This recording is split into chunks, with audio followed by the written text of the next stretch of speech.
Good afternoon, everybody. Welcome to the Burke County Board of Commissioners pre-agenda meeting for Monday, December the 6th, 2021. It's 3 o'clock after. All commissioners are present today. County manager, clerk, assistant, and our attorney. So everybody's present and accounted for. Let me ask you to silence your mobile devices. If you've got any devices that make a noise, take care of that. And I'll ask you to come to the podium and be sure the microphone is on when you make presentations today. All right. With that, gentlemen, item number 2, approval of the agenda. When you've had the agenda, I'll entertain a motion for its approval. So moved, Mr. Chairman. Thank you, Wayne. All those in favor say aye. Aye. Opposed, no. I believe that's all of us. Item number 3 on our agenda will be the organization of the board. That'll take place at our regular meeting. You see 5 items there. Election of the chair, election of the vice chair, appointment of the county attorney, appointment of the tax attorney, and appointment of the clerk to the board. All that'll take place, and without objection, these 5 items will remain on the agenda. Item number 4, presentations. Have no presentations for today. Item 5 is scheduled public hearings. This will come from Community Development Zoning Map Amendment ZMA 2021-12 and public hearing. This will be presented by Alan Vines, our planning director. Afternoon, Alan. Good afternoon. For your review and consideration is a request we've received from Lake James Real Estate and Slope Solutions for a rezoning of a 7.5 acre parcel from residential 3 R3 to conservation. There we go here. I'll move that up a little bit. The surrounding area out there is lots of vacant territory, some agricultural uses, lots of wooded tracts of land. And this is sort of the existing land use map. The parcel in question is, sorry, I'm going to get this thing right here in a minute. Going to get that to work. Anyways, the parcel outlined in white, in red there, 7.5 acre tract, vacant, surrounded by agricultural uses, mostly farm fields in the green, and then the single family homes are in the yellow out there. There we go. So, I'm not going to really read well on that. But anyway, that's the territory right there. We'll just move that down on the map, existing land use map. Please.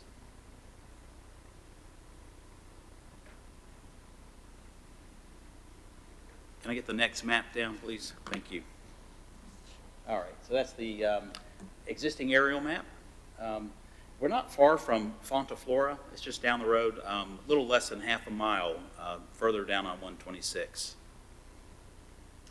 There's a crossroads there. In the middle of the crossroads is a small business. It's the Lake James Real Estate. And then the area kind of right here was formerly a grocery store at one time in the past. These parcels here are also owned by the Slope Solutions folks, and they would sort of incorporate the uses all together should that ever be developed. Next map. Thank you. This is the future land use map. And it's a Lake James overlay area. So this is an area of special consideration for Lake James in the future. And so we want to take special consideration for residential uses, but also complementary non-residential uses. So there's a list in the table of uses that explains things that could happen in this sort of area under conservation, if it was conservation, and it includes things like special facilities, venues, some commercial uses, so things that could complement use and enjoyment of the lake. That's the idea of this special district. Next map, please.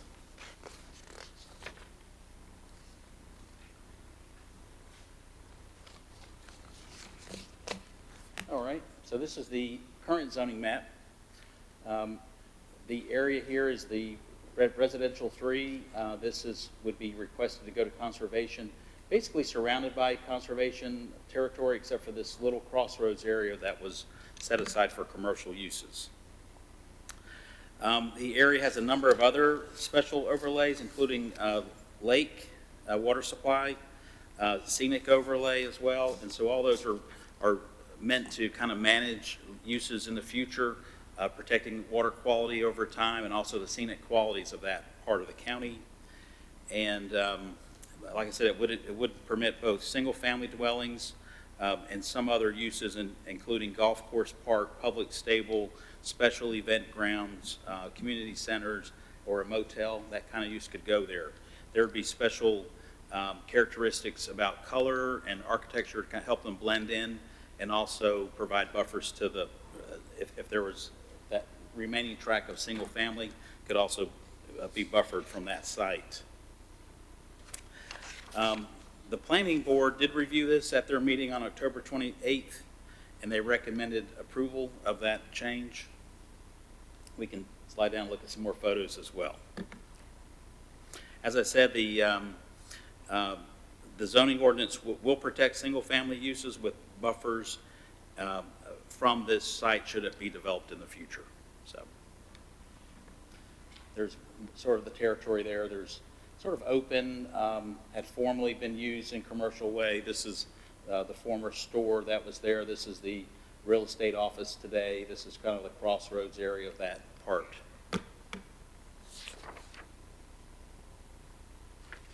Any questions about this request? All right, thank you, Alan. Any questions of Alan on this matter? Mr. Chairman, I think I have two.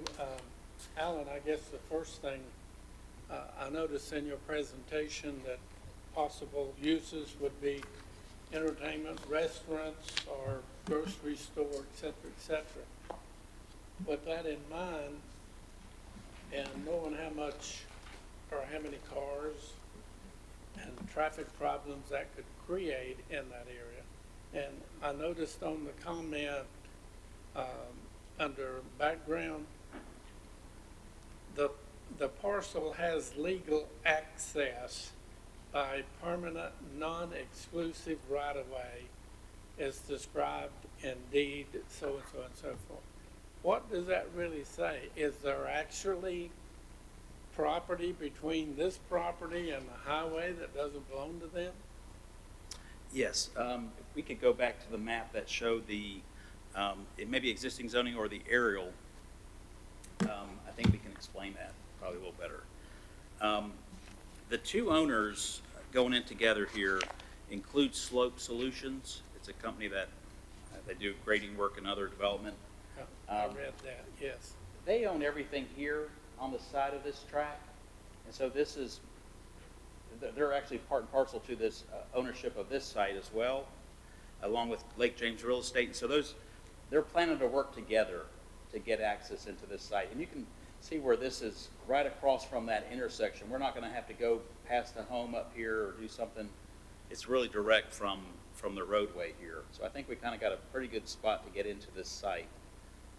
My understanding was it could come right through here on that corner. Well, I guess my question is, and I don't know how much improvement they're planning to do to that piece of property or how they're going to arrange it or anything. Right. But as you know and I know, there's no business unless you have access to that business.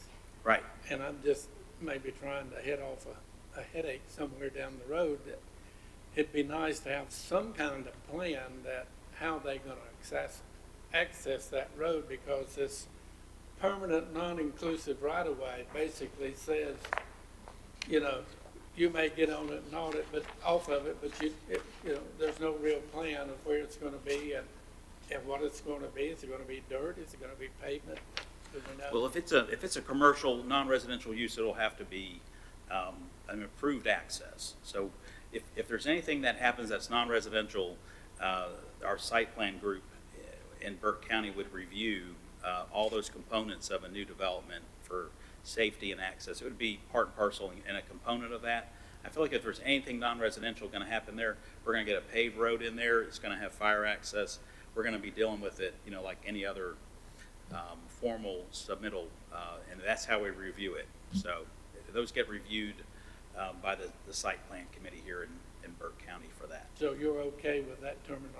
Yeah, I think that the non-exclusive part is, it's not exclusive to to the scale or type of use. It's not saying it's got to only be residential or whatever. That's what that's really saying about that type of access onto that parcel. They don't have a limitation on the scale of it per se. Well, I agree it'd be kind of a nice addition to that community, so, but that just kind of threw up a red flag. What does that really mean? How do I get in and out of that property? Yeah. I think that a good part about this request is, even though we're surrounded by a lot of other conservation property, the zoning is helpful, and the owners have to also be willing to want to do the next thing and maybe see development. So these folks are putting their efforts together here to try to get something going. So hopefully we'll see a plan. We don't have a plan right now specifically for this site, but they're asking for this rezoning to help us get step in the right direction. All right.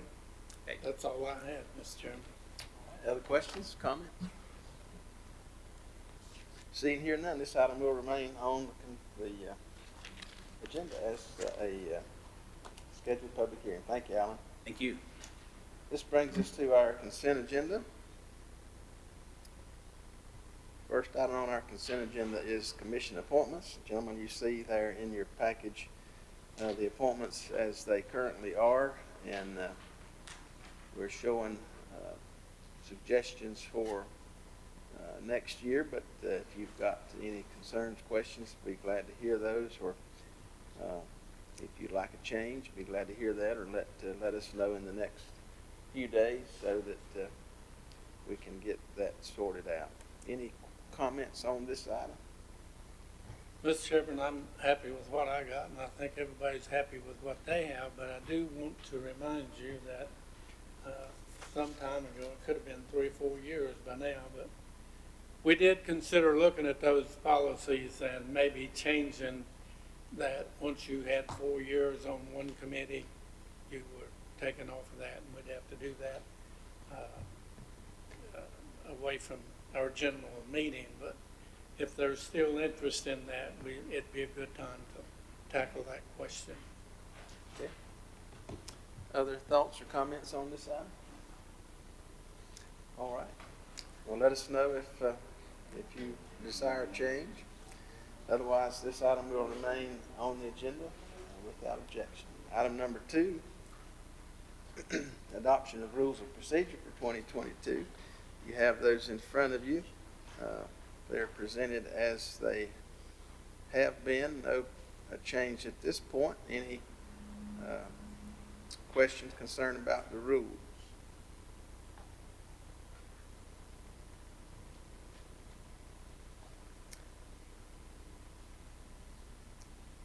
Hearing none, if anything comes to mind, please let us know. We can address those, but otherwise we'll leave them there as they are. Without objection, this item will remain on the consent agenda.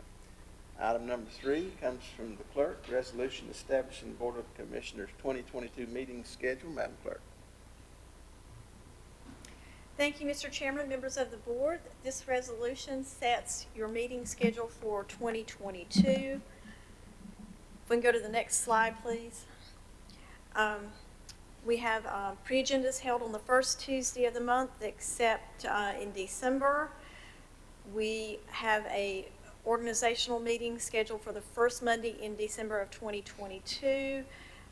We have a reception scheduled for any newly elected officials at 2:30, with a pre-agenda meeting following at 3 o'clock. Regular meetings are set at 6 p.m. on the third Tuesday. We have a budget planning retreat scheduled for February 3rd and 4th. That's a Thursday and Friday, 2022, at the Lake James State Park Visitor Center in Nebo. Budget workshops are scheduled for Friday, May 20th at 2 o'clock, Thursday, May 26th, and Thursday, June 2nd, all of those at 2 o'clock in this room. We have referenced the association's annual conference in Cabarrus County at the Concord Convention Center, August 11th through 13th in 2022. And the rest of it just kind of repeats that, and we will notice any special or emergency meeting with proper notice. be happy to try to answer any questions you may have, and if you have a conflict, please let me know. All right, thank you, Kay. Any question on this item? Everything's routine there. Thank you, Madam Clerk. Without objection, this item will remain on the agenda. Item number 4, clerk reappointments to the Board of Equalization and Review. Madam Clerk. Thank you, Mr. Chairman. This is a request to reappoint James Gordon, seat number 2, and Doris Smith, seat number 4, to the Board of Equalization and Review for 3-year terms ending December 31st, 2024. Both are good members, and both are willing to serve another 3-year term. Thank you, Madam Clerk. Any question on this item? Hearing none, this item will remain on the consent agenda without objection. Item number 5, appointments, removals to the Board of Health. Madam Clerk. Thank you, members of the board. This is a request to remove Connie Stein's name from the official roster from the Board of Health. She resigned recently, and to thank her for her service to the community.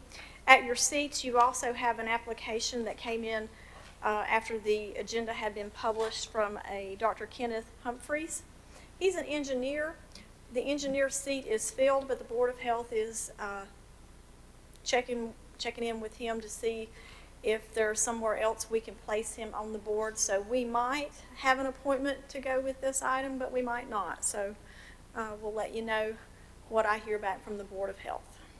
All right, thank you, Madam Clerk. And that reminds me, I've been seeing that engineering post in the paper. You might want to touch base with them. I keep seeing it advertised. I already have, Mr. Chairman. All right, thank you. Any question on this item? Seeing here none, this item will remain without objection. Item number 6, clerk removal appointment to JCPC. Madam Clerk. Thank you, Mr. Chairman, members of the board. This is a request to replace Tara Conrad on the JCPC with another partner's representative, Dr. Katie Barnadoe.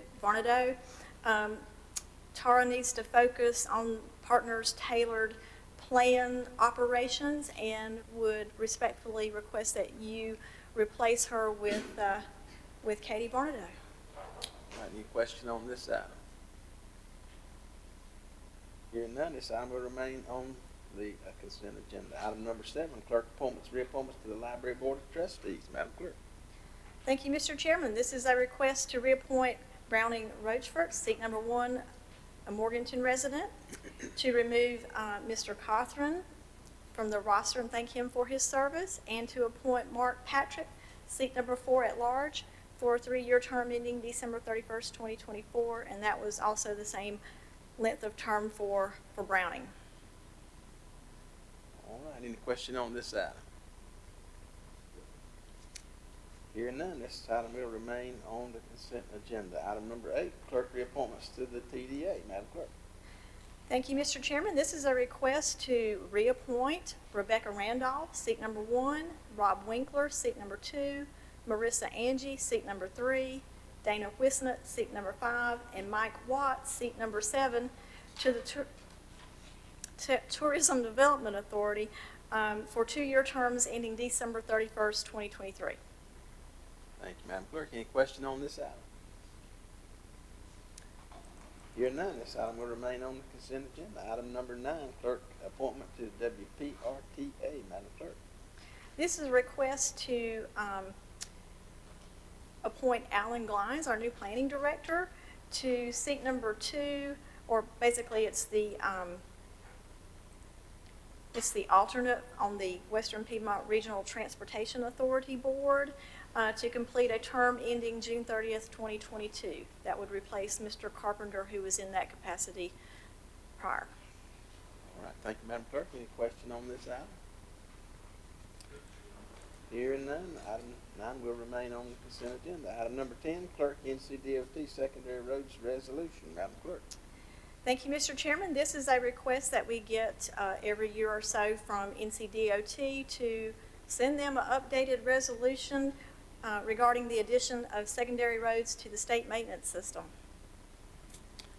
All right, gentlemen, you've had the opportunity to look at that. Any question on this item? Hearing none, this item will remain on the consent agenda. Item number 11 comes from the clerk, adoption of general records retention schedule for local government agencies. Madam Clerk. Thank you, Mr. Chairman, members of the board.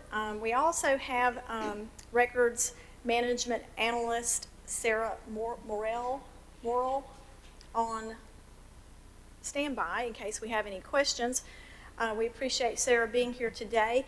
The state has issued a new records and retention schedule, and they have taken some records that are very common to all the schedules that they have and put them in one schedule, and then that's called the general records schedule, which replaces the county management schedule. And they've also created a program schedule. In your packet you have the standards that these affect, and they also combined county records with municipal records, so they've really done some rearranging and some consolidation. So we have new schedules that we need to approve that deal with the retention and disposition of county records. Some of these things, if we, like for example, the airport authority or the transportation authority, we are not the creator of those records, so any of those standards in these schedules to entities like those do not apply to us. So we've just put NA on that just so there's no confusion, but we just need to adopt these schedules. And any of these that, like the DSS board, the health board, those entities will also need to approve these schedules and sign the form. But we thought we'd start here first and then let them follow up behind us. All right, thank you, Madam Clerk. Sarah, thank you for being here. Any comments that you'd like to make? No, I think Kay did a wonderful job. But if you guys have any questions, happy to answer them. All right, any questions for Sarah or Kay this afternoon? Mr. Chairman, I just wanted to know if there's a general statement or something. How does this change from last year? And how does this improve over last year? Or this is just routine with more entities in it? How it changed is they took records that were in everybody's schedule, and there's like 8, 10, 12 different schedules. We had one, the sheriff had one, the health board had one, DSS had one. So they kind of took all the records that all these divisions have in common and put them in one place.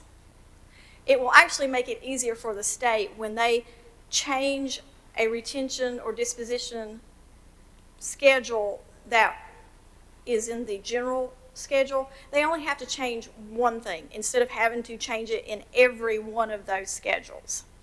So I think it makes it easier for them in that process. It's really not too different from what we have, it's just rearranged differently. Okay. Does that make sense? And we just do this anytime they have a new schedule. So they want to get in the habit of, or the cycle of updating a schedule or two every year. And as soon as they can make that happen, we'll kind of be on a roll, but that's not where they are yet. And Sarah may be able to speak more to that. And I understand if we take the lead and we okay this, it will be up to each one of those entities to also accept and follow through. Yes, and I'll make sure that they get that on their And agendas. if one doesn't follow through, they're...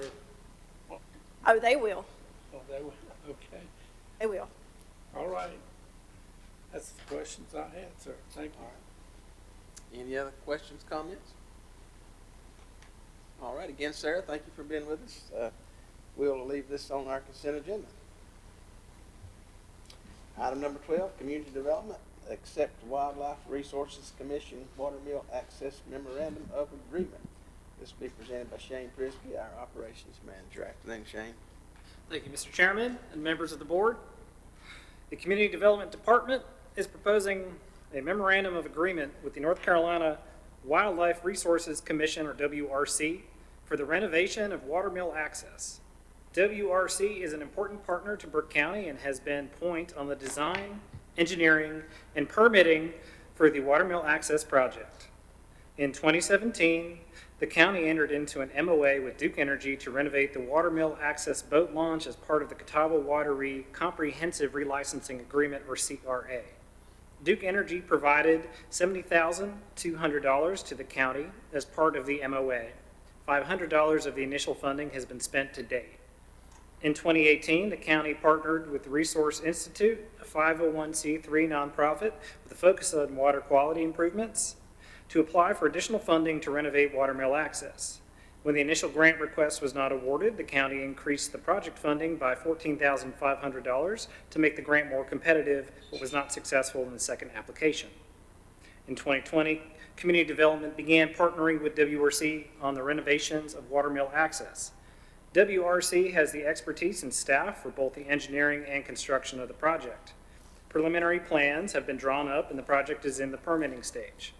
The preliminary estimates came in over the project budget, but WRC agreed to help with the overrun so that paving of the site did not need to be eliminated from the project.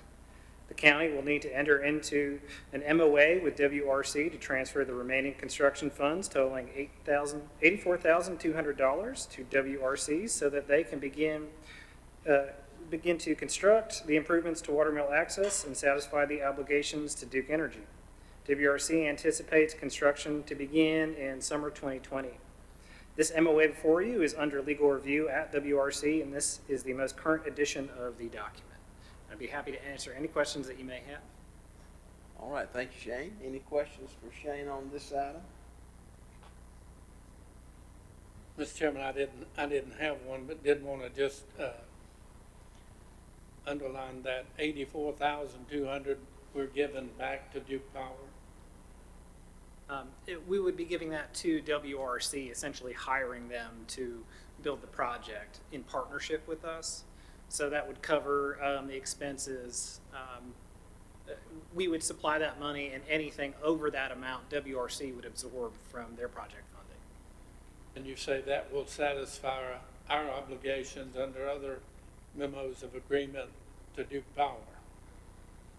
That is correct, Commissioner. We took the initial funding of $70,000 and some change, and as part of that, we took on the responsibility for ensuring that the boat launch is upgraded, and we feel that this is the best partnership for us to be able to do that, working with an organization that has engineering and construction in-house, and that is Wildlife Resources. Do we have a recourse if WRC doesn't finish it? I believe that would be in the agreement, Okay, spelled out, and that would be the obligations we'd all be held under. all right. Thank you, sir. Mr. Chairman, I have a question or two. Shane, did we get any other input from any local groups? You know, those trout groups that are local that have inquired about this project. Have we spoken with those folks and gotten any input from them, from the public? This did go through the lengthy comprehensive relicensing agreement process that had a lot of stakeholder groups that really did push for this project's adoption in the beginning. Since then, I'm not aware of any specific public information sessions we've had on this project since its inclusion in the CRA. Okay, I just know there's a lot of interested groups out there. I've used this ramp for years, and it needs help. It's not in the best shape, and the grade is pretty rough. And I noticed when looking at the renderings, they're going to put a new reinforced concrete ramp down and make the grade even at 15 degrees, which would help a lot. Anyway, it's a great project. What kind of time frame are we looking at? They're hoping to begin in 2022, Okay. and hopefully having it done in the year. They have another boat launch just up the river from there. It will be a brand new boat launch that they'll be building in conjunction. So they'll be moving crew into the area already. So the idea is to run the two projects in tandem. And that way that they get a lot of economy of scale from that. So where's the new, which boat ramp are you talking about? It will be North Bend. It's the other bridge coming from Glen Alpine towards the lower part of the dam. Yeah, I know what we're talking about. Okay. Very well. Shane, did WRC also, were they responsible for the new location at Bristol Industries on 70? Is that something they did as well? The Muddy Creek access area, that is a Duke Energy project. I believe that Duke Energy ran that one in-house. And that they have a series of projects up and down the river, including one with Morganton, where they took on the responsibility by the weir to add that, so that we'll have a series of new, improved, easy access put-ins that people can kind of choose how long their float's going to be, if they, so they don't have to just put it at Bridgewater and hit rough, kind of white caps right at the beginning of their trip. I think that's going to help a lot. I think it's going to help EM a lot down there and have to decrease the amount of issues of people tipping their canoes out and needing help. Like, any other questions? After completion, Shane, what does the county have to keep up with? What are we going to repair? What maintenance do we have to do and for how long? We will be, I think the lease agreement or the MOA agreement is 25 years, but it is our property and we will be maintaining it in perpetuity, which we do currently maintain now, but we spend a tremendous amount of money just trying to keep the gravel up. And you can throw it in that hole and it keeps running right out. So I think that it will, over time, decrease our annual maintenance costs on this by having it paved, having improved drainage, and making it easier. And I'm not sure what the official lifespan of the concrete and the paving are, but we'd be eligible in the future for, we'd look for other opportunities to upgrade it. So the ramp's going to make a significant difference? Substantial, absolutely. Okay. Currently the ramp is, I don't remember the exact pitch, maybe 18%, but it comes down and it turns. The plan is to do away with that entirely. So I believe they remove it, they do pour in place, and then they push it in. I think they'd slide it down in, so you'd have a reinforced structure that all one pour that's going to sit there. I think it will be there for a very long time. We have personnel to take care of this? It is maintained through Parks and Recreation. So they would be the ones doing every day, taking care of the site and making sure it's draining and working, everything's picked up. And then for larger projects, which would be many years down the road, that would have to be probably hired out. Thank you. Other question, comment? Mr. Chairman, may I ask JR a question? I went over this thing 3 times at home, JR, and it's one of those things that we don't have a what-if clause in there really to protect either party. But my question really is what happens, and these things can happen to no fault of the people who are doing the work. I mean, you can have a heart attack. There's all kinds of things. You can die in a wreck. But what happens if the project is not finished on time to suit the partner that we partnered with, which is Duke Power? What's our recourse? Anything? Should we have anything? And you might want to say, let me think about that the next meeting and I'll tell you, but it just seems that we are, if you will, we're sitting with not guarding ourselves to that. We're unguarded in that contract. So, I mean, well, I would like a little more time on that, but if a party doesn't hold up to their end of the memorandum of agreement, then the county's free to terminate it and find somebody else who can work with them better. but we've already turned the money over, right? That's what I mean. Do we turn in half the money or all of it at one time, or do we pay them as they progress? I mean, I just, are you saying yes?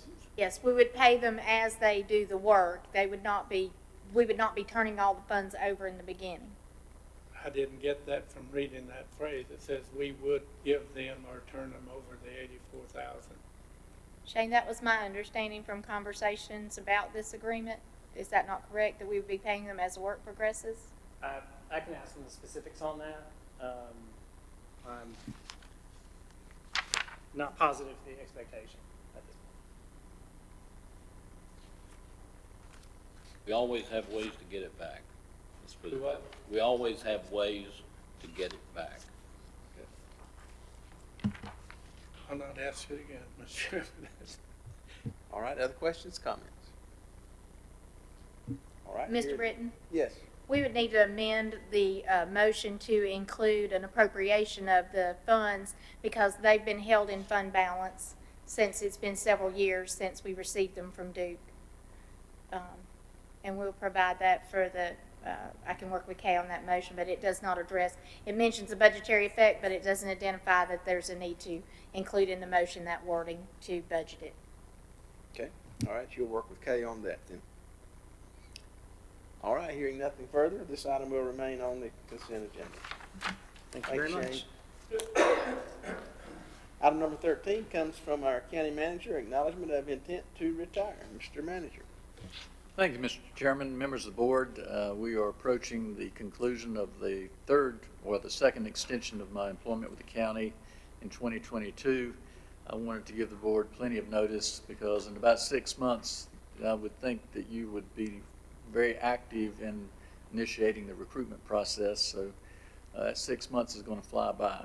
And as we look down the road, you're looking at a large amount of federal funds coming in, as well as the opioid settlement, which I think will be paid out over 18 years. And this is a good point to change managers, I believe, and bring fresh perspective from the manager to the board, and hopefully take us on to where we need to be. And I do appreciate the opportunity to serve.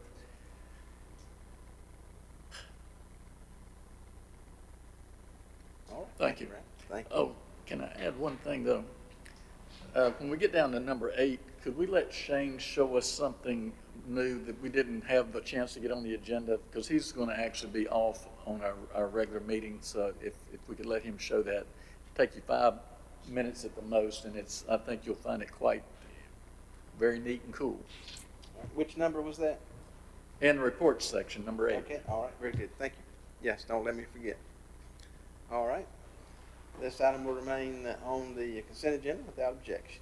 Item 14 comes from Finance, approval of comprehensive financial policy, and this comes from Margaret Pierce, our Deputy County Manager, Finance Director. Afternoon, Margaret. Good afternoon. This is a follow-up on more policies that the School of Government and the LGC recommend we have in place. It's, again, writing down things that we do anyhow. We manage the cash, we take care of deposits, but this puts a written policy in place for all of those, all the items that they recommend you cover. It will cover our operating budget policy, which is really in our ordinance as well, but this gives it codification here, expense policy, reserve policy, transfers, a capital improvement policy. We don't have a written policy, and that's one thing that we're going to use the study from Mosley's to create, to get us a true, a set plan or thought process into what we need to be doing building-wise in the 5, 10, 15, 20-year process on large items like that, buildings and such. It will address accounting policies, the fact that we follow the North Carolina Local Budget and Fiscal Control Act, funding policies, how we fund capital improvement, other post-employment benefits, law enforcement, cash management policy, that we follow the state guidelines on what we can invest in and how we might do that, and banking relationships. Purchasing and contracting, we approve the big policy and procedures. This identifies that we bullet points a few things in there and identifies that we have that other policy and that we will maintain this and evaluate it as we go through. What questions would you like to start with? All right, thank you, Margaret. Gentlemen, you've had an opportunity to look this financial policy over. Any questions for Margaret on this item?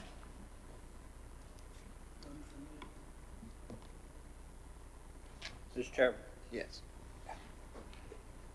this is a beautiful policy, and you know how I feel about policies. But there are a couple areas, some words I just don't particularly, page 2, generally, all grants over $90,000 pursued by the staff of the Burke County will be presented. Can we remove generally? Can we get down to specifics? that all grants over 90 come to you instead of generally? I'd like to see all grants before they go out, because sometimes we put ourselves in a bind and we don't realize it until we've already applied and been awarded. But it is something we can think about how we want to do that I process. want you to think about that. I think we leave ourselves open to a little bit of interpretation. If you're going to go to the point that you have gone to make this as strong as it is, just a little bit more, maybe to make it I'm even, happy to take that. to remove some things like that. And even if you go under number 4, it says the county will strive to ensure that the enterprise funds are financially self-sufficient. That's great. Can you give me how we're going to do that? I think that would be more of a plan than a policy.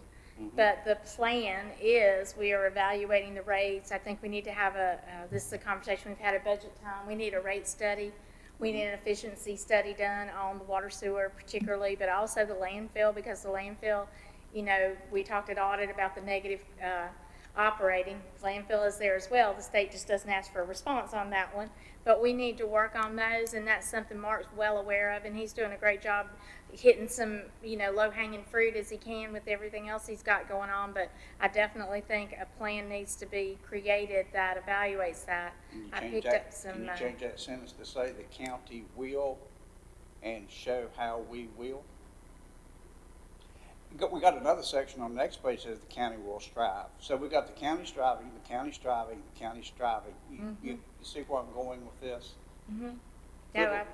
Put a little meat into it if you can. Yes, sir. I think it would behoove this board and the board that follows us. Makes it a lot easier if it's black and white. No, I think that's valid. I think it's valid too. I just there's a couple, if you want me to send it to you. That'll be fine, to make sure I address them all, but I can go through and look for that. The one section I think you don't set a flat out avoid, maybe some what you might call ambiguous language, is under the reserve policy just down on page 2. Mm-hmm. I don't know how tied you want to be to a goal limit on fund balance. Mm-hmm. The 32% is 4 months working capital, and I don't think you can say what happens. I mean, if you want to say what happens if you're under it and you want to say what happens if you're over it, the problem is you don't know what the economy is going to do and what circumstances might be. So if we're at 31%, there may be a range of a goal in there. If you're talking about getting something very specific there, I might not feel that's a place you want to do that. Unless you want to identify what happens to money if you're over that goal. I've seen policies that do that. I read it, and I kind of just, it would be tough. It's tough to tie yourself to 32%, It's, those percentages, LGC recommends that counties, comparable counties of our size, be it 32% or 38%, I don't know that you tie yourself down to a percentage. Okay, I just want to make sure. If there was, we'd love to have a range, but when reval comes up, we never know what's going to happen during a revaluation. So I think it'd be absolutely tough to tie us down to a percentage. Okay. So as I'm looking at making language stronger when it says strive or work toward and trying to put it more specific, I'm not going to address that. Okay. Other? Margaret, would be okay, just listening to that makes sense. The 32% does tie us down. Would we want to put language in there that just says to be comparable to our peers? That gives us some leeway and gives us a goal. Or comparable to what the LGC recommends. Right. 4 months working capital is a good recommendation for a county our size. That's actually where they'd like to see us. So, and this one is written to say that we'll work toward the unassigned fund balance an amount equal to 32%, i.e. an amount equal to 4 months operating capital. But we could change it if you think it should state the range that the LGC recommends. They want to see what we want. So. And I think I would go with the LGC recommendation, personally. I would go with that also because Obviously, the LGC has taken over a number of municipalities that have not been able to keep their fund balance at an acceptable level. So they are the authority, the one and only in the United States. No other state has an LGC like we do, so I would No, certainly it's- agree with that. Okay. Other questions, comments? All right, thank you, Margaret. Okay. Hearing none further, we'll leave that item on the consent agenda without objection. Item 15, finance, approval of electronic records and imaging policy and procedures. Again, Margaret. And Sarah is here in case there are questions as well. I worked with her counterpart, Jason Wolf, on the state template. We brought down the state template and designed it for us. What we're looking to do is, right now, we keep a great deal of records electronically and in good old paper boxes. And we would like to move to where a lot of counties and entities are, and the state encourages that we are not doing both. You've got one system, which is electronic. If we find it in the computer, we're not going to the box to make sure it's the same. And we've done a good job. We've done this for so many years that we're comfortable that our accuracy level and our scanning is in good shape. And we worked with them on what systems we had to have in place. We've included for you an example of what all items would be part of what we would see. And I have already, since the packet went out, been asked to add a few things to it, a couple from tax office, another from K, and then there's some other departments that would love to jump on this bandwagon. But the first thing we have to do is get a policy in place that the state approves, and it has been sent to their approval process. Jason did everything looks good to him, but it goes above him for formal approval. But we also need this board to approve that they're comfortable with us saving our records electronically in all the areas we're identifying. All right. Sarah, did I say that right? Is she still there? Yes, you did. I'm still here. Okay. Do you know, I know Jason said it would be going to someone else, where it's at? It is probably still with them. It's a busy time of year for us, and we're a little short-staffed, but I'm sure he'll get it back to you as soon as they've approved it. It shouldn't take too much longer, though. They just like to go through it really closely and make sure that all the I's have been dotted and T's have been crossed to help protect you guys in every possible way. So, And we would not start this process until both approvals are in place. So if we don't have that approved by the 21st of December, we would not change anything until we hear back from the state that they're comfortable with our plan. Questions on this item? I'm 100% agreeable. It should have been done a long, long time ago. Let me ask you this. Who would have the authority to go to the records? To go what? To go see the records, right off the top of your head? Who would have authority? Same as Would now. you limit that to a certain group of people that would be able to get into the records?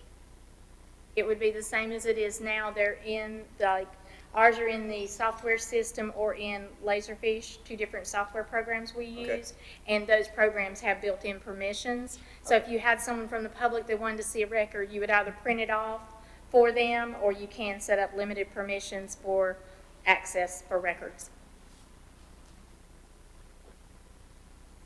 Yes. Margaret, you explained a little bit what the difference now than before, because this is not the first time this board has addressed how to protect our records, and especially the electronic records. And, is this basically the difference in this and the last policy is that you have to have it at two places? Have the records in two places? Yes. No, sir. Our records would be electronically. You don't have to keep them electronically. Right now, we're required to keep them on paper. The fact that we keep them electronically is just convenience for staff, honestly, at this point. Until we approve this, the electronic records are just gravy. The paper records are technically the state's required retention. So, for example, every year in accounts payable, We have approximately 22 of those long banker boxes full of paper for the bills we pay each year. We would no longer have to have a giant room set aside to keep 3 years' worth of those boxes, along with all the other things. Payroll takes up, it's about 15 boxes. HR has 3 rooms right now that their boxes are in and their files are in. So again, we'll work with them toward what they can keep within the system that they're already scanning in and stop keeping the paper as well. And it's stated in there that they should be stored off-site, which means what kind of protective, fireproof? So we keep our electronic records in, and this may be a Scott Black question, he helped with that part of the policy. They are in our servers, in our 3 data sites, and then they're in a cloud, and then they're in another backup. Does that sound right? That's where I get fuzzy, is what happens when they go to the clouds. So the servers are backed up on a local device here in the Avery building. Then that system sends them out to 2 different data centers on the internet that are geographically diverse. So they aren't near each other. Say one's in the central time zone, one's in mountain, something like that. And those copies are kept separate so that they're what they call immutable. They're not able to be changed once they're backed up to there.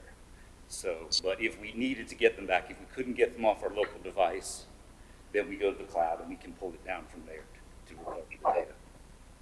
It's so that if, God forbid, the Avery building is bombed and gone and we can't get to that, those records aren't gone. They're in 2 other places, and that's why they want one away from us. We actually do 2 extras just to make sure that we can always find our records again.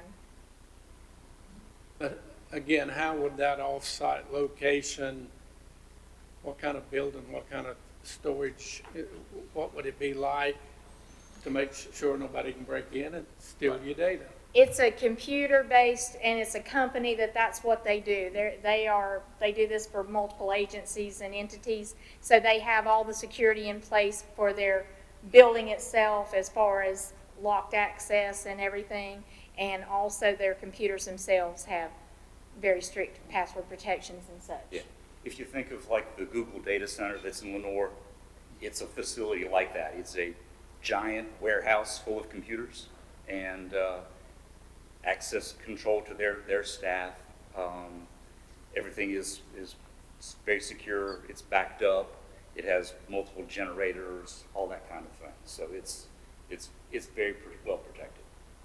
Well, a couple months back, the reason I asked these questions, a couple months back, there's a comic strip in one of the trade magazines, and it was using food, and we just got bombed in 50 states all at one time. And people didn't worry about food. They want to know where their IT stuff was. Absolutely. And that's how important that stuff has become, because it is convenient. It is, you can condense it, so it makes it very valuable. But I was just wondering if we was going to be looking for a site, if that site was already there, and what kind of site it is. So you've answered my questions. Thank you very much. Thank you. Any other question on this item? Hearing none, this item will remain on the consent agenda. Thank you, Margaret. Item number 16, finance response letter to the LGC on audit for June 30th. Again, Margaret. This is the letter response that was mentioned when we went over the audit, that we're required to give them a somewhat detailed understanding that how are we going to address the fact that we had negative operating in the water sewer fund. And we have identified, of course, we had identified that we might have challenges during budget preparation. So we had already increased the rates by the 5% to give us approximately $78,000 more. We're also looking toward what a rate increase would be next time. I know when Mark came at budget, he requested just over 15%, which is probably the number at that point that we felt like would truly make sure we were viable. We just, when we discussed it, Mark and Brian and I, we just did not feel like that was a good idea with everything going on with the pandemic and to our citizens.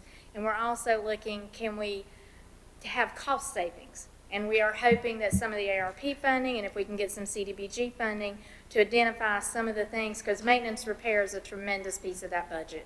So if we can get the maintenance repair down, that's going to do as much as getting, rather than raise rates. We would like to try to get some containment on cost. And I know Mark's got an item coming up just after me that will hopefully be significant to containing some costs.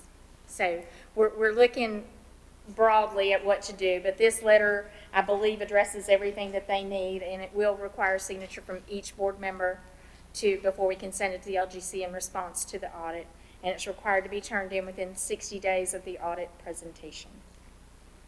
All right, thank you, Margaret. Any questions on this item? So, Mr. Chairman, just to be clear, we're about 10% off right now, currently.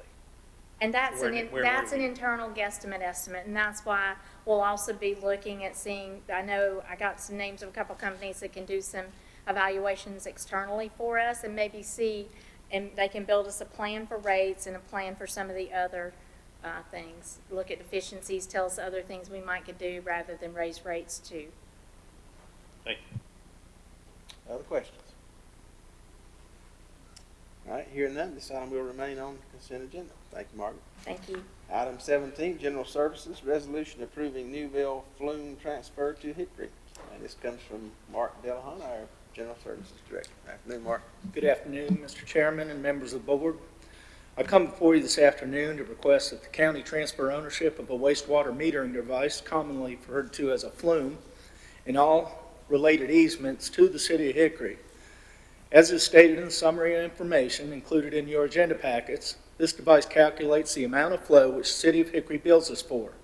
In order to bill for the correct amount, they credit us the amount that they bill their sewer customers, with the assumption that the difference between the Flume reading and what they bill their 44 customers is all from our one customer.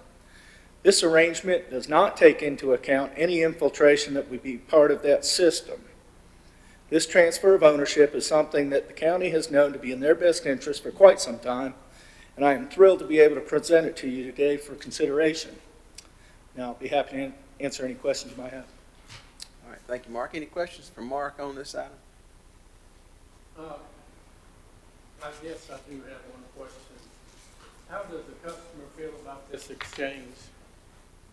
How does Newville feel about being switched to another entity? The customer won't know, it's just going to be a different bill coming in the mail, so there won't be any effect on them one way or another.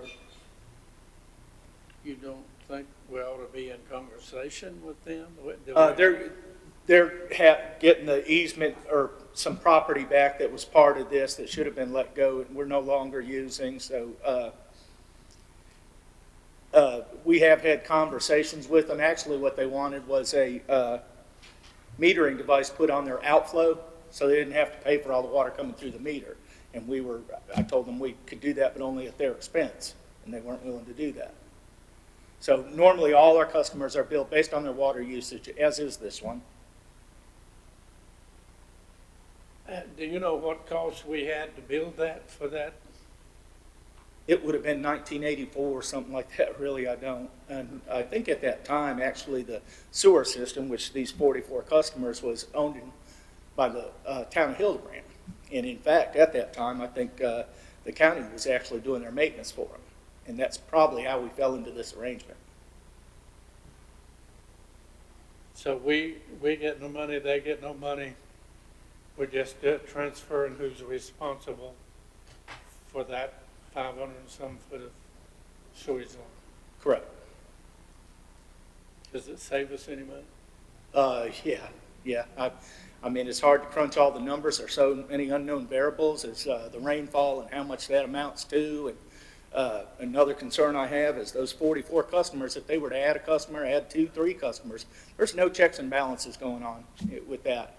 And again, I think this is a good move for us. Any low and high, Mark? Excuse me? The money that we would make, the low price of save, not make, excuse me, by making this transition? How much money we'll save or reduce, I'd have to go through the bills based on the credit they issue and everything, but I know it's in our best interest, that I can guarantee. I don't have a dollar amount fixed to that. That's all right, okay. Thank you. That's all I had, Chairman. So the customer is going to continue to pay his water bill the same? They already pay a water bill to the town of Iker. Their sewer bill, which town of Iker gives us a water reading, and that's what we use, that number, to bill them monthly for their sewer. And the town of Iker is also gives those same numbers to the city of Hickory for those 44 customers of theirs. So at this point, then, the city of Hickory will be billing them for their sewer. Right. Could it be possible they would see a decrease? No, I don't think so. I can't speak for the city of Hickory. We get Hickories imposed upon us by the city of Hickory regularly also, so. Other questions? Hearing none, this item will remain on the consent agenda. Thank you. Item 18, Partners Health, presentation of financial information for the period ending September 30th, 2021. This will be presented by Dr. Katie Bernardo from Partners. Katie, And thank you. Yeah, I'm on. okay. Thank you for allowing me to come in here via Zoom. And I can't see what's on the screen. I'm thinking that it's our quarterly report that I sent to Kay, and I can briefly go over that with you all. And I apologize, on my end, it's saying that I have an unstable internet connection. So if I go in and out, I apologize for that. The first thing I do want to do is update you on Medicaid transformation. And we recently learned that our go live date for tailored plan management moved from July 1st of 2022 to December 1st of 2022. So that extends our time to plan and really implement the tailored plan well. So I do want to give you that date change. And then I'll be quick with looking over the quarterly report so I can answer any questions that you guys might have. And so this is for the first quarter ending October of 2021. And whole person transitional care is our care coordination for people leaving emergency departments and are at high risk. So that, as you can see, those columns we're pulling down on track for the fiscal year. Our child and adult collaborative is showing that we don't have any expenses yet, but we did use those funds for the recovery rally. And then our consumer reserves have gone to support individuals with emergent needs like housing and things like that. So down a little bit further, you can see that CVBH, we contract with them for peer support services in the jail, therapy services in the jail, the Moores program, and psychiatric support. So those 4 programs they have served several hundred people in those programs alone. And if you allow me to, I can send you those exact numbers. I don't have those in front of me right at this very moment, but I can send you the exact numbers, and you can see that they are also on track for the fiscal year as far as pulling down dollars for those programs. If you will excuse me just one second.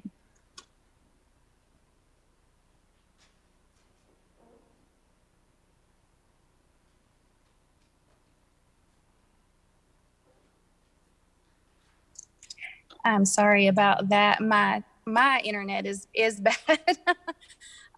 But then our Greater Hickory Cooperative Christian Ministries, I do want to pull your attention to that. We have actually taken those funds back internal for that program. So we've actually hired the person through Partners to manage those funds, because at the time that we sent out the contracts, Greater Hickory Cooperative Christian Ministries, they didn't have, they weren't able to accept the contract. So in order to continue those services, we just hired that person internally. And then our housing reserves have gone to also support members with emergent housing needs. And NAMI is doing their regular support groups, which are serving from 5 to 10 people each month. And so do you guys have any questions for me? All right, thank you, Katie. Any questions for Katie on this item? Seeing here none, this item will remain on our consent agenda. Thank you, Katie, for being with us. Thank you. Thank you so much for letting me zoom in. Thank you. Have a good day. You too. Item 19 comes from our tax department, tax collection report for November 2021. This comes from Danny Eisenhower, our tax administrator. Afternoon, Danny. Good afternoon, gentlemen. Tax collection report is for the period of July 1 through November 30th. We'll just go down the list. The property tax, we're at 75.76% collected. Motor vehicle, 44.08. The combined of those two is 72.48. Delinquent taxes, we're at 57.45%. Late list penalty at 40.89%. And then the tax levy, which does not include the motor vehicles, we are at 73.62% collected. All right, thank you, Danny. Any questions for Danny on this report? Chairman, I just hate to hear, of course, Brian's announcement about Danny. I believe your retirement coming up. Hate to hear these retirements coming up. These are really good quality people that have been with us a long time, so hate to lose y'all. Thank you. We did order 2 sets of leggings. All right, any other questions? All right, hearing none, item 19 will remain on the consent agenda. And then item 20, release refund report, Danny. Refund report is for November 21. We had releases on the tax system of $7,039.60. There was no rebills this month, so the net release remains the same. Refund amount is $82.59, and the BTS showed no refunds over $100. All right, thank you, Danny. Any question on this report? Hearing none, this item will remain on the consent agenda. Thank you, Danny. Thank you, gentlemen.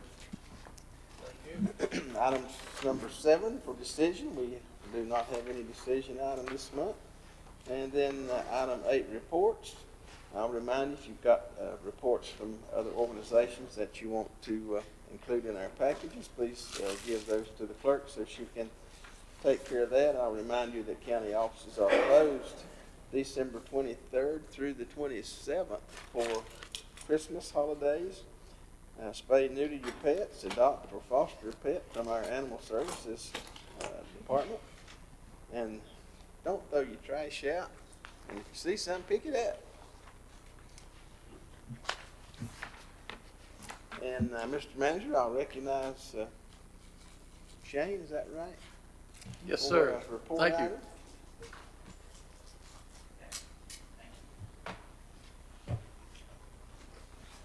We trying to innovate and make improvements. So we've been with Shane's help in the department, trying to do some more things online to help our development community and who are really the customers of the department interact with the department a little more efficiently.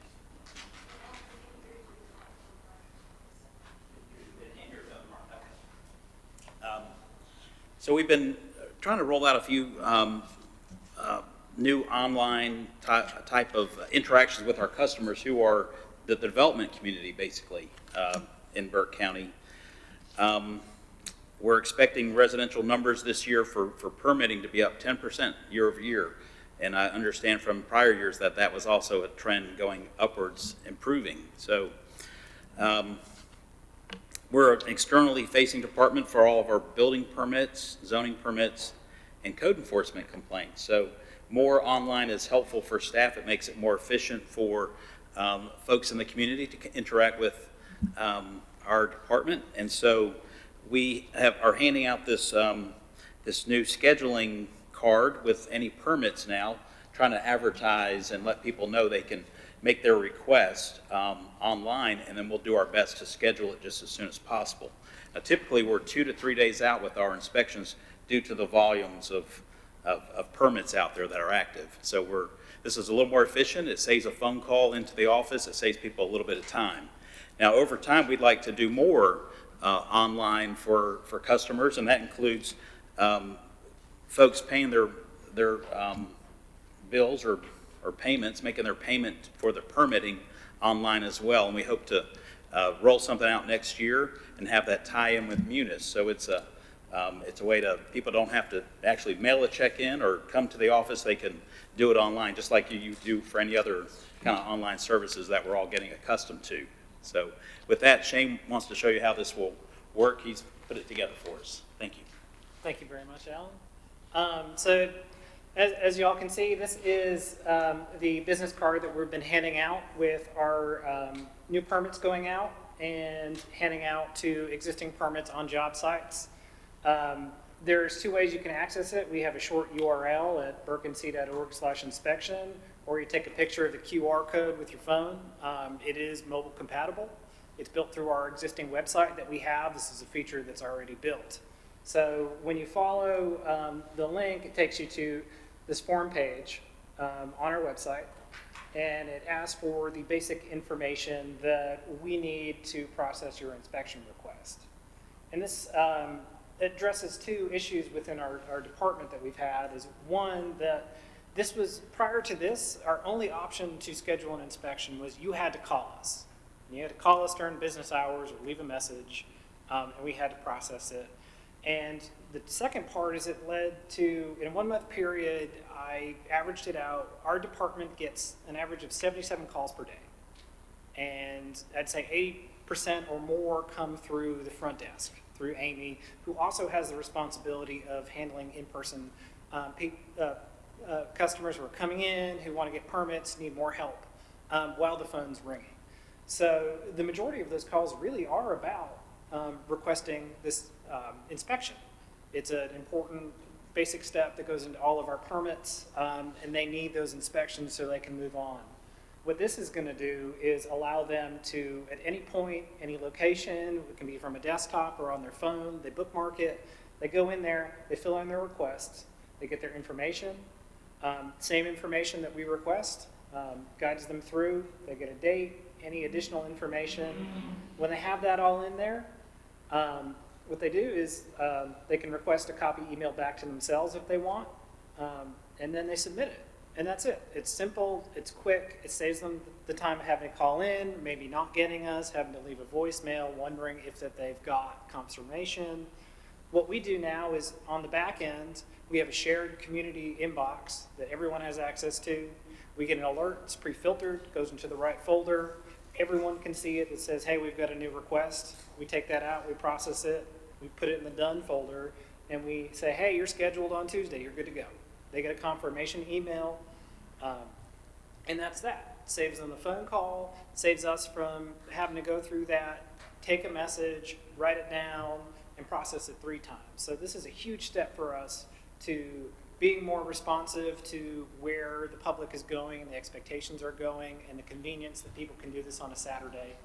And it's a big step for us towards our big priority in our department of trying to get to a system where the customer is doing the information. They have to write it on a form. Well, we want them to type that into a form that then comes into our back-end systems like Munis that allows them to do the entry, to get it right, us to just double check it, and then move to a system of online pay. So it decreases the need for folks to take a day off from their busy schedules to come down into our office to write a check or pay us for a permit or get help, stuff that we can help walk them through online in the comfort of their own home on a Saturday, whenever they have time to do it after hours, that they can put in the information, they can do online pay, and they're rolling, and we keep development moving in this county. Shane, is this something that staff can access in the field as well? Absolutely. It's just the webpage on the county webpage, so we can access this information. It follows along with our Microsoft compatible inboxes, so you can get it on your phone.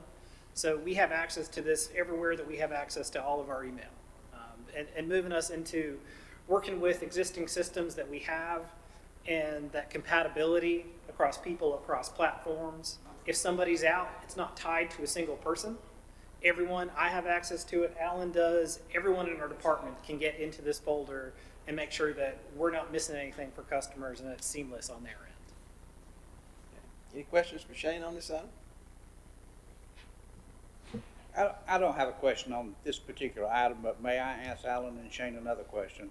Alan, if I want to take just a moment to, again, thank you for sending us the permit summary. I'm just pleased with few single-family dwellings going up to 209. Do you have a feel, I know you've been here a short period of time, do you have a feel, are we looking at four-people families, a kind of a price range or a particular area of the county that this is coming from? I'll need to do a little more analysis on that. I'm not prepared to speak to that issue, but that's a great question. You know, are they second homes? I mean, a number of them are second homes, but our sort of manufactured home has sort of tracked the same numbers and the same 10% increase. And I would say those folks are probably residents here who are probably family oriented. So, but maybe we can do some analysis on where they're going and what the price point is. I think it would be advantageous if we took a look at that so we can get a better feel for, the number is great, but I'd like to see what the number's actually telling me if I could. Okay. Thank you, Mr. Chairman. Other questions, comments? Mr. Manager, got anything else? Well, I didn't know. I know, you know, this is coming in the reports section. Didn't know if the board would want to get a little more publicity about, this is fantastic. This is good government. And it's meeting our citizens' needs and making it easy for them. If you would like them to come back and maybe during the presentation portion of our agenda, do this again, I don't know, whatever the board would like, but I am just, that's the cat's meow. That is just really, really neat. And I'm so thankful that we've had these younger minds that are coming up with this kind of stuff, and they're all looking for better ways to do business, to make it easier, doing a better job for our taxpayers and our citizens. So whatever the board would like to do. Yeah. Thank you, Mr. Manager, and thank you to you guys. This is something that I've certainly heard from our builders and folks in the area for quite some time. You know, we'd like to be able to interact with your offices, mobile and pay, you know, all these things. So I certainly, this is a good news for those guys. I'm sure we get a lot of repeat folks that will really appreciate this. I'm certainly open to, if you want to make a presentation, if you think that is helpful. What's the thought of the board? We're certainly open if you'd like to do that. Sure, we'll be happy to do that. All right, great. All right, other discussions, items, anything else we need to talk about this afternoon? Brian, did you want to report on our facilities searching, or at this point, or you want to wait and do that in closed session or later? Yeah, I need to do some things in closed session with y'all about that. And I'd also want to do an update to you on the where we are with the development of an RFQ for architectural design services related to the remodeling of the old former Burt Catawba Detention Facility to become the new long-term regional substance abuse facility. And that is coming up. And I'm putting my foot on the gas. I've talked with a former classmate of mine who's a state budget director, and he is telling me the timelines he thinks it will be for the state to issue any kind of agreements we would need to complete in order to obtain the monies that were appropriated in the state budget to us for this purpose. And I want to get that going and also tie in Partners Mental Health as well as the other clinical service providers early on with the architect, for them to understand what the service providers need in order to fulfill the delivery of the appropriate treatment to the people that would go there. So I'm really excited, and we may be back in front of you in February asking for authority to negotiate a contract with an architect at that point in time. All right, thank you. All right. Mr. Chairman, may I, one more thing?